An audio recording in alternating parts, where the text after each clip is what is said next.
Hey guys, welcome to Tech Trick Tutorials. So how do you create a talking AI avatar using CapCut?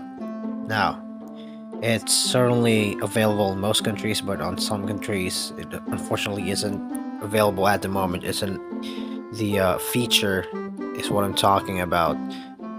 But if that feature is not available to you right now, you just go ahead and go to Synthesia, and once you type anything on Synthesia, it'll auto-generate a talking AI avatar for you, like this lady right here, and then you could eventually, transport it to your CapCut to do a little bit of editing on your behalf. Okay, so once you type here,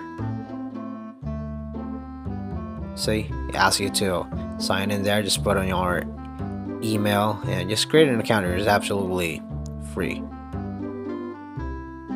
Last name, the email, just put it all there. And yeah, this is basically AI.